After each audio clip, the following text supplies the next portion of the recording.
Why do philosophers need to use ethics? By Frana Paragraph Laruelle. Translated by Marjorie Grassus, Nicola Rubchak, and Anthony Paul Smith. The imminent condition of this ethics. Why should we safeguard philosophy and put it under the control of an ethics, insofar as philosophy already provides by right an ethics that seems to be self-sufficient to limit philosophy from within? What kind of contortion can we undertake to solve this problem? In order to rigorously tackle such a problem without falling into a bad indetermination, one needs a relatively closed place, that is to say a problematic, an intimate theoretical enclosure with its axioms, in which the elaboration of an ethics imposes itself as ethical exigency. If this exigency, which is of a scientific origin, is not fulfilled, the theoretical posture would be assumed to be sufficient to solve all ethical problems, but we would not know why we are beings of knowledge, and to what finality that would respond. This a circumflex audio exigentia forces us to return to man instead of going back to the world or to nature, for these two are far too vast and indeterminate as enclosures. The same goes for philosophy, which is the most vast and self-englobing instance that cannot bear a secondary ethics like that we seek. Kant would have said that this enclosure is formally the factum of practical reason or judgment, and that materially the judgment of good will spring collective consciousness. We define this ethical place or this ethical typo differently than Kant, furthermore not rationally, and therefore differently than philosophy. We define this place by man, not as rational being or rational fact but as generic man or PM or still ordinary man. It will be claimed that philosophy already defends humans and that this ethics we are looking for is useless. But this is not the case, because philosophy defends ends foreign to humans, of norms and values and cosmic orders. It has a disciplinary function of education, of re-education and authoritarian taming as a way to submit humans to the law, but not to defend humans. Philosophy has a function as a calling at best, and at worst it is an interpolation or mere insertion of the human within the cosmos, a function of control and over-securing of even the most oppressive and transcendent communities. Amongst recent philosophers, Heidegger and Badiou were good examples of this violence, emanating from goodwill, the first by his nazifying interpretation of ontology, the second by his Maoifying interpretation of philosophy. What can man, reduced to his generic being, demand of himself and of his acts in the world? Should he obey reason or philosophy, nature or duty, the law or the divine order of creatures? Certainly not. We have suspended all this. For us this is no more than means and materials, local materials, without finalities, just simple means allowing us to formulate this generic-oriented ethics. We are first and foremost asking what kind of imperative. We are not talking about the a circumflex categorical imperative. Must philosophy answer and obey, including the morals that it produces? As generic man, what can we ask of philosophy? And what is philosophy, and what can philosophy do when it is just the correlate of generic man and no longer the place within which man is situated, encircled, and implanted? Man is the true place of ethics, not philosophy, in despite of or because of its auto-englobing character. Neither philosophy nor the world of which it is the servant represent for us the constitutive condition for human existence, its being in the world but just an occasion of this existence, an occasion which claims to be its condition.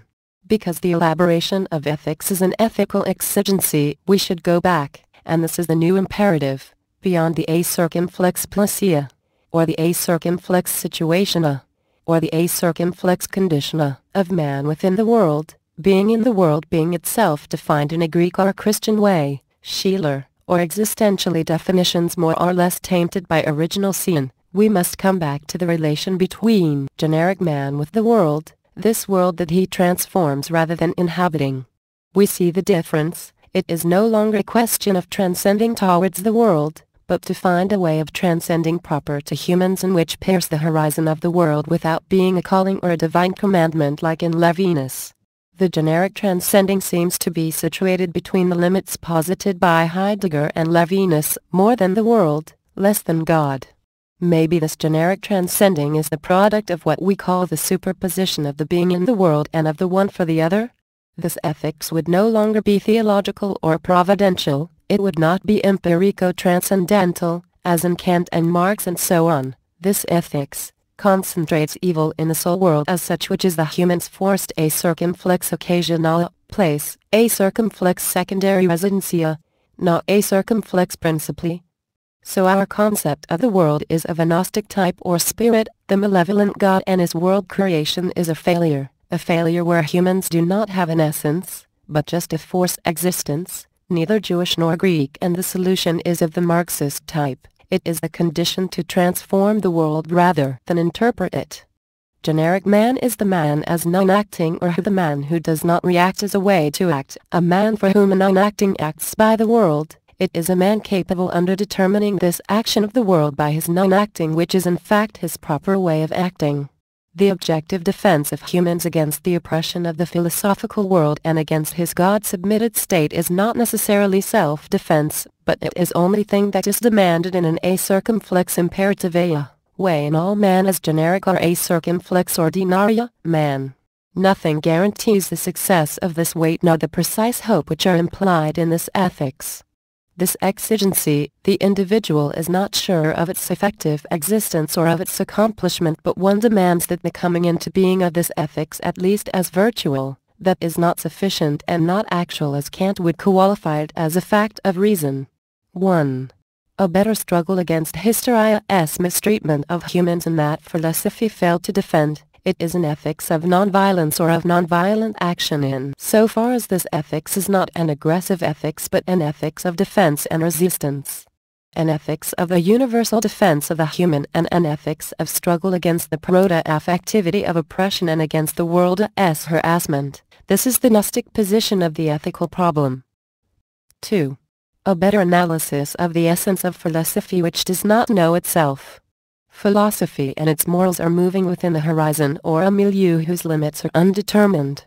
Philosophia's dominant authority has not been sufficiently analyzed in its double or twofold structure, affirmation/reaffirmation or reassurance, but also of its specular doublets. Philosophy merges with the macroscopic style, which is one of doublets. Metaphysical cosmology and theology constitute a macroscopic ontology, whose determinism and realism do not leave room for an ethics. In a renewed and contemporary epistemological perspective, it can no longer be a question of rational a circumflex facta. Because the so-called facts are complex phenomena, they are heterogeneous and constructed, even derivative, because they obey a rationality which is for us more quantic than Newtonian. 3. It is a question of emancipating philosophy not from all kinds of models, but to make of its model simple means, and to emancipate it from its mathematical legislating background.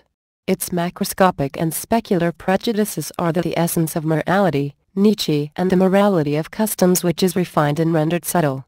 These prejudices are the essence of metaphysics, a metaphysics that is comforted by the mathematical model which lies underneath philosophy. Even when philosophy deals with non-mathematical objects, the mathematical model that is in the background hinders its emancipation and argumentation. The emancipation of philosophy will imply a physical matrix and an algebraical matrix and not a massively arithmetic or geometric matrix. Even if this new matrix necessarily includes a mathematical ingredient, it will not be a simple calculation or an empirical evaluation of pathological pleasures. It will not be a rational calculation of the laws nor of the effects according to the law. The quantic formalism does not confront or does not oppose the subject and the law. It does not deduce the subject body from its formal regulation, but it transforms the macroscopic actions and their schematism into microscopic actions which are no longer mixtures but, this is altogether different, intertwinings. 4. An active ethics of the transformation of the world in history rather than a reactive ethics that would just be a double of morality and that would proceed by limitation and reaction. By widening and displacing the Nietzschean notion of reactive thought, I will say that philosophical ethics are active only on the mechanical mode which is itself reactive and entails a reflex. But they do not submit their reaction to a condition of non-acting or passivity which alone can justify an action of reaction or an active and just reaction. I redistribute the separability and the non-separability of the unitary block by introducing the non-acting proper to radical immanence. The A circumflex actinga can no longer be conditioned by an external stimulus that it would itself reflect into itself, but it is from this point of view petrified rather than passivity. And yet it will generate immediately an action of reaction against occasional quas, so we can say that it reacts but without interiorizing reflexively the stimulus. A non-acting, obviously, cannot oppose itself to an occasional quas, but it draws from here a clone that is relatively independent from its material occasional origin and it is conditioned by its formal origin. It is in the occasional clone that everything happens and not in the stimulus which remains what it is. 5. An ethics of creation rather than an ethics rational control, of invention rather than of inventory, of examination and verification. Hence it is an ethics of transformation as the invention of new objects and not as a speculative knowledge or as a logico-mathematical deduction. The generic model, generic man, that we oppose to the dialectical model is somehow the common, the ordinary, the humankind reduced to its kernel, but which kernel? Ethically, it is the last possible bastion possible, the one whereby we ensure the defense of a circumflex backs to the walla, and ensure that we will have to accept great conceptual sacrifices for this defense. Theoretically it is the place of thought and of ethics, a place which for us, as we have said, a place that occupies the a circumflex general willa, of the a circumflex rational factuma, of a circumflex deseina, and all the ideas of this type. But this kernel is not a metaphysical unity, it is not an essence, that one would have obtained by humanistic covering concepts, of the subject and the object. I will say that the element of the generic is a unilateral complementary of a vector and of a partial object or a clone. I will have to explain this. Generic man is natural or physical the way Feuerbach would have it, but this man is definitely too close to Hegelian dialectics and to one overly classical physics. It is really a question of conjugating a philosophical data that is of the moral kind and a physical datum of a modern, non-Newtonian kind, that is quantic. We know that the matrices are the forms of algebraic treatment for dualities of conjugated variables. We define the generic matrix by two operations and by the produced result. 1. We need a conjugation or a multiplication of the terms or opposed data, so we need a conjugation that is no longer done in a mirroring way, neither thanks to dialogical nor topological doublets or twistings. It is no longer a question of macroscopic terms that would be logically opposed, for example like in Hegel where being is opposed to nothingness, but the terms are now treated like properties or variables of the generic man and depend retroactively on a series of operations. 2. One requires the indexation of the products of these variables that are conjugated on an algebraic number, imaginary or complex number, a number specific to quantic thought, square root -1 or the quarter circle, instead of an indexing that would be submitted to a metaphysical negation. The motor of the generic is algebraic and not at all metaphysical, because it is the imaginary number, neither nothing nor negation, and we must not forget that what is in question here is the fact that there is, in generic man, a non-dialectical weaving of a physical model of man and of his philosophical model. 3. The global effect of this production of knowledge is generic man. This knowledge has a special status, it is not a reflection nor a verification. Kant, I will say that it is a circumflex clonia, constituted from the material of these two models that we have used as data. A circumflex clonia that was produced by the imaginary number. Here there is no vicious circle of generic man as if the latter could know himself or would be operating his self-defense, but rather the imaginary number underdetermines knowledge as the clone that it produces. Now the knowledge produced contains in reality two types of a circumflex objecta. Each datum can and must be read in two ways. Not as being and beings, not as flows and partial objects of desiring machines, as it is not a difference whose reversibility would be final and dominating, but rather an irreversible or unilateral difference. Here we have to deal with, on the one hand, vectorial phenomenon of superposition or undulatory experience, that is of lived and sensible materiality, and on the other hand, we have to deal with phenomena that are said to be particulate of cordial objects, whose double transcendence of corpuscular origin has been reduced. The old opposites, object and subject, being and nothingness, are not without logical relations, without formal transcendental or dialectical relation, but these entities now form complementarities, but they are unilateral, semi-analytic and semi-synthetic complementarities. So on the one hand we have lived experiences as vectors that can be added to one another, and on the other hand we have particles of concepts or clones which are guided or directed by these vectors that accompany them. Our A circumflex des Aina does not contain a relatively unilateral ontico-ontological difference, but ultimately a difference related to the presupposition of a transcendence in itself, which is nothing else but the transcendence of philosophy. These unilateral dualities represent a debasement, a downfall and a simplification with respect to the result, that is to knowledge. That would be the knowledge of philosophical dialectics, whether it be idealistic or materialist, and which would be redoubled. One must distinguish between the specular double that is always excessive and sufficient for philosophical speculation, and the particulate or the clone produced by the generic matrix, which is on the contrary a debasement of philosophy. Regarding the imaginary number, we will not say that it gives place to a dialectic deprived of Aufhebung, but it generates an inclination and a debasement which reduces the opposite terms to vectors or clones and not to dialectical essentials. The A circumflex dialectiza, which use macroscopic terms that were at the same time self-negating, these dialectics which functioned with a macroscopic nothingness, are submitted to a vectorializing downfall. It falls into the undetermined being of the vector, even though the vector is by itself an insurrectional drive. The properties of the GM in their knowledge are indexed or oriented quantically, and this is what makes their generic character. It is a matrix whose style is algebraic, and this matrix is used in quantum theory, but it is not inclined nor oriented towards, by or for humans. It is not provided with what we could call the generic clinamen and not a cosmological clinamen. A clinamen that is obviously not atomist, but itself human or generic, and which make moral concepts fall or be deviated like atoms. Hence the difficulty regarding determining the non-dialectical generic character of humans in a certain manner. Procedure of the generic imperative as our axiom. The axiom of man as rational animal can be interpreted according to classical or Newtonian physics as a circumflex rational factor which associates two predicates for one and the same subject as in Kant, but it can also be interpreted according to contemporary physics, that is to say quantum physics, within a matrix that associates two conjugated variables, animal and rational, as two random properties of the GM equals X. In spontaneous philosophy, the subject is commutable with the predicates, and this is twofold because a circumflex rational animala reflects itself within itself and reflects each term in the other, each term being a double transcendence.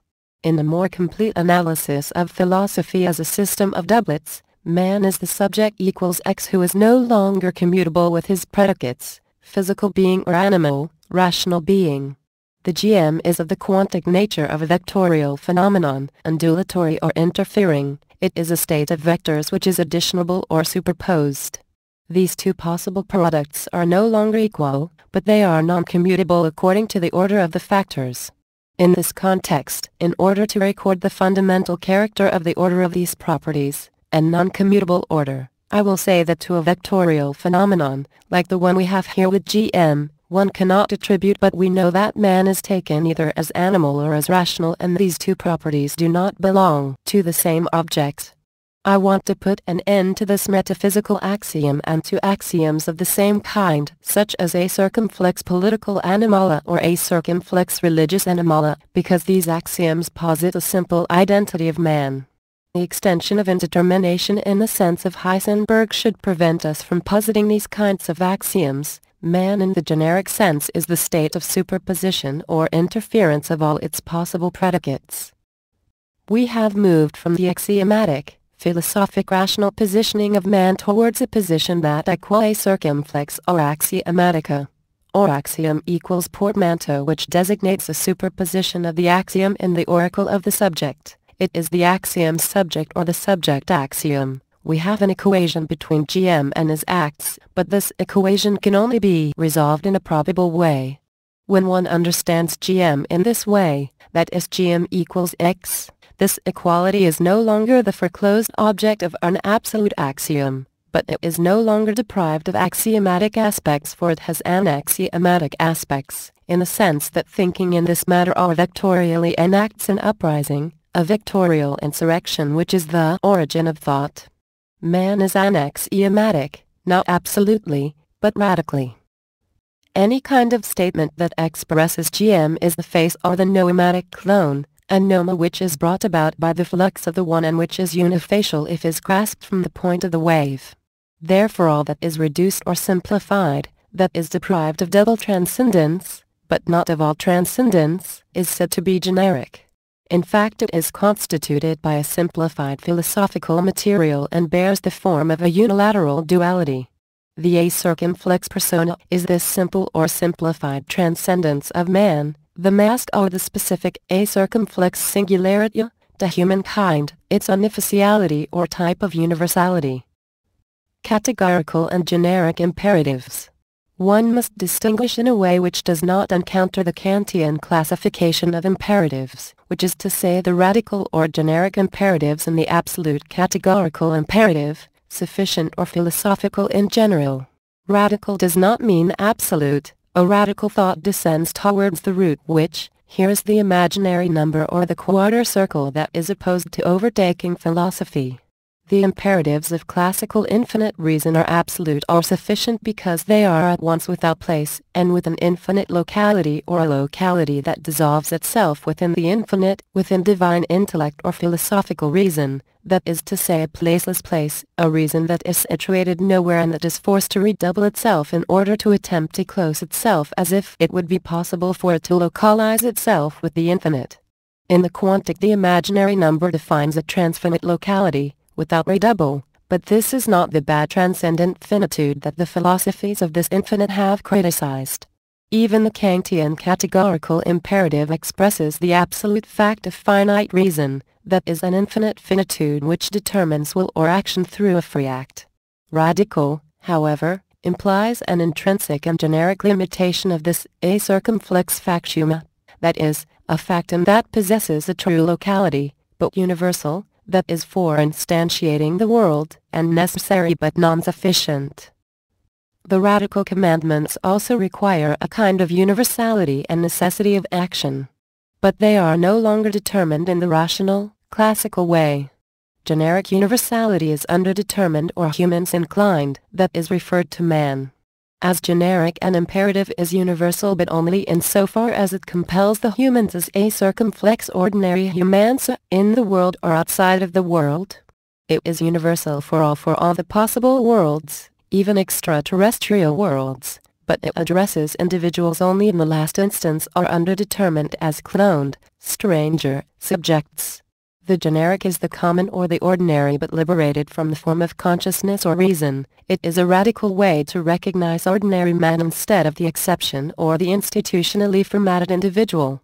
If this imperative addresses collective consciousness, it is to demand that this consciousness itself creates the stranger subject and dedicates itself to the defense of the human rather than to essentialist values. A generic imperative is not categorical, it is in fact from a limited necessity, neither absolute nor oppositional because it is under the condition of an occasion whose intervention is necessary. As quantic, it cannot self-determine as being absolutely necessary or categorical in the classical, rational way. The a circumflex Buddha will must be replaced by the exigency of the defense of the humans. It is no longer a moral category or a category that would refer to good and evil, but an ethics that is only an exigency for humankind. Its result is hoped for, it is exigible, but by a non-sufficient subject necessary or under occasional necessity. From ethical judgment to ethical vector. How do we distinguish concretely a Kantian moral act and an ethical generic act, between a factum and a vector or clone?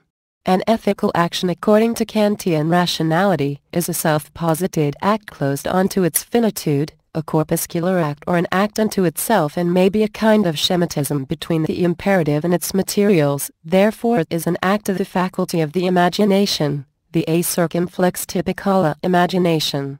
The quantic context and no longer the logico-rationalist context manifests itself by the exercise of the imagination, but not transcendent and a fortiori not psychological imagination. This imagination is algebraical, it is linked to the imaginary number, and this imaginary number is linked to all lived and undulatory experience which accompany the clones of ethical act, bending the matrix towards humans in the last instance. This imaginary index is in fact a transcending that is not ex nihilo but ex humano, but that is not as complete or as redoubled as that of a philosophical act. It is a transcending that is withdrawn or reserved, it is an ascending which is not redouble itself into a circumflex transa, ascending and which does not radically emerge from an ego, Henry, neither from a nothingness, but it is rather an ascending of a radical insurrection which takes place even before the ego itself. Its immediate effect consists in lowering the double transcendence of God and the law. It deploys itself apparently as a moral act, but without going towards the same term or goal. In fact, it itself continues in spite of the obstacles and does not close unto itself. It erodes the supposed identity of acts and of moral principles. Here we can think of the Bergsonian distinction between closed morality and open morality, but this distinction is now radicalized. GM is therefore neither a rational fact nor its dispersion or dissemination, but it is an immanental field superposed vectors, of vectorial repetitions, of undulatory uprisings, of insurrectional acts. The imperativity resolves itself in unconditioned insurrection that remains occasionally and vectorially open. One must distinguish between the condition and the occasion, and the philosophical confusion is unitary, vicious and deterministic. Are we right to revolt? The reason is only an occasion to revolt, but not the insurrectional drive. Insurrection is therefore a lived experience, that is a vector, always additioned or superposed with itself, but it is also an eroding act or a clone as a circumflex quotiala, object which never closes onto itself as an autonomous subject equals one, or as full act or macroscopic act, because it is a circumflex quotiala, act. The problematic of representation and perception presupposes that an insurrectional act has nothingness or the void as its condition, but not only as its occasion, but not the occasion of physics. It is better to will nothingness than to will nothing, as Nietzsche puts it. Insurrection is always outside of all representation. It is not more problematic or less surprising than creation ex nihilo or the subtraction by the void. The radical origin of things, as Leibniz would have it, is insurrectional. The victorial insurrection is not the beginning or the first, but the pre-premier of the act of beginning. It is the minimum possible exigency or ultimate imperativity. It is a pre-premier ultimatum. And this ultimatum is not here a voluntary decision that is forever condemned to take a step back, or to negotiate, or to kill, but never to defend. Generic ethics cannot be judged by its effects or taken to be responsible for its consequences, contrary to the macroscopic thematic of the event, which falls into dialectical aporia of the conditioned/unconditioned act. It is a reduction and a simplification of any kind of philosophical doublet. GM is not a circumflex subjecta, but a semi-subject or even a quieter subject, but is always capable of being, if not repeated, thrown again. The vector, which is the real, escapes the data of the always specular philosophical situation. It is a remainder or residue which resists reduction, but which is beyond itself and prolongs itself by a creative repetition, apparently abject. It is the simulation of a return towards the original state of vortex. Philosophical or moral formalism, and generic or ethical formalism. Philosophical moralities are differential combinations, unitary and mixed dualities, for example the good saying/good doing/good acting, etc., which since Plato develop within the field of double transcendence and of its doublets. Generic ethics on the contrary must be referred to these moralities that are its objects. It formalizes them to a supplementary degree, in the sense that these differences or mixtures are now objectifiable and materializable under another form. Thanks to, on the one hand, a simplified algebra compared to classical reason and deterministic physics, and on the other hand, thanks to a neutralized lived experience that cannot be rejected as being sensible or a circumflex pathologicala. Kant. It is a superior formalization that traces the limits of any kind of philosophical morality, the latter being always already included within it, but as simple material for a new kind of non-classical objectification. This materializing and objectifying formalization of ontico-ontological difference produces new acts and therefore an ethical but generic subject. These acts are remarkable by their non-separability of contraries, by their superposition and their intricating a circumflex quotiala objects. The Kantian logico-transcendental formalism or the logic of moral law was the first degree, of course, necessary for ethical formalization, but the latter is now followed by a supplementary degree in order to reach beyond the individual and beyond the Platonic or Kantian idea, the plane of real man, as a way to abandon the narrow formalism of logical rationality. The Kantian formalization of morality, however great it was, suffered from the limitations linked to pure reason, and it is now forced to change its content, a content that can be reduced to a state that is a circumflex beyond a physics. In the Kantian formula of morality, science and the algorithmic model were secondary or just a means of illustrating moral schematism. Here science becomes a crucial marker that allows us to reach an ethical real in its rigorous indetermination. This real characterizes G.M., who is now more prepared to elaborate a more rigorous defense. In fact, we need more formalism conforming with the state of contemporary science, but we need less rigorism, for the lived experience can now be reintegrated under a neutralized form, generically generalized and not reduced to the bare respect of duty. This new formalism is of a second order and not of a first order. It is a set of symbolic terms which imply at the same time lived experiences and which reduce to the state of particles the macroscopic morality. They no longer designate empirical states but simply a use of these states and the procedures of ethical philosophy. These are concrete rules for the direction and use of philosophy, but not a meta-morality, rather a non-morality.